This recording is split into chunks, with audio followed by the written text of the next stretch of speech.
আমাদের দেশে বহু লোককে এরকম শোনা যায়, তারা কথা বলতে গেলে বলেন যে আল্লাহ রসুলের নামে, আল্লাহ রসুল চাইলে, অর্থাৎ যেখানে শুধুমাত্র আল্লাহর কথা বলবেন সেখানে সাথে রাসূলকেও কি করেন, যুক্ত করে বলেন। এটি অত্যন্ত গর্হিত একটি কাজ, এটা পরিত্যাজ্য, এভাবে বলা সঠিক নয়। আল্লাহর জায়গায় আর কাউকে স্থান দেওয়া যাবে না। কারণ নাম নিয়ে যদি কোনো কাজ শুরু করতে হয় বরকত এবং কল্যাণের আশায়, তিনি হলেন কে? আল্লাহ সুবহানাহু ওয়া তাআলা।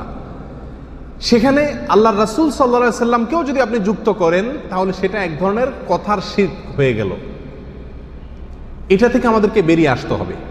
আল্লাহ রসুলের নামে, আল্লাহ রসুল চাইলে, এই কথাগুলো বলা ভুল।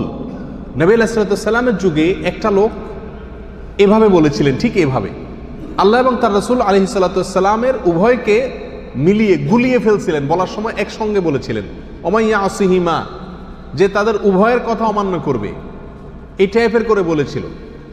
আল্লাহ এবং তার রসুলকে মিক্স করে বলেছিল যে পৃথক করা যাচ্ছে না, মনে হচ্ছে দুজন মিলে একই সত্তা। তখন নবী আলাইহিস সালাম বলেছিলেন বিসাল খতিবু আন্ত, তুমি অত্যন্ত নিকৃষ্ট আলোচক, লেকচারার, বক্তা, কারণ তোমার বক্তৃতায় আল্লাহ এবং তার রাসূলের নামকে কি করে ফেলছো, গুলিয়ে এবং মিশিয়ে ফেলেছো। অতএব আমরা আল্লাহ রসুলের নামে, আল্লাহ রসুল চাইলে, আল্লাহ রসুলের উসিলা, আল্লাহ রসুল দেখবেন, এইভাবে বলা সঠিক নয়। বলবো আল্লাহ চাইলে, আল্লাহর নামে, আল্লাহ মাধ্যমে, আল্লাহর নির্দেশে, আল্লাহর সঙ্গে রাসূল সাল্লাল্লাহু আলাইহি ওয়াসাল্লামকে কি করব না, মিক্স করে ফেলবো না, এটা ভুল।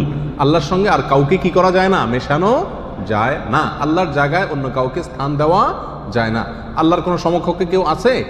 আল্লাহ বলেছেন সূরা ইখলাসে, আমরা সবাই বলি ওয়ালাম ইয়াকুল্লাহু কুফুয়ান আহাদ, আল্লাহর কোনো সমকক্ষ কেউ নাই। তাহলে আল্লাহ রসুল একসাথে যে বলছেন, তাহলে সমকক্ষ কিভাবে করলেন?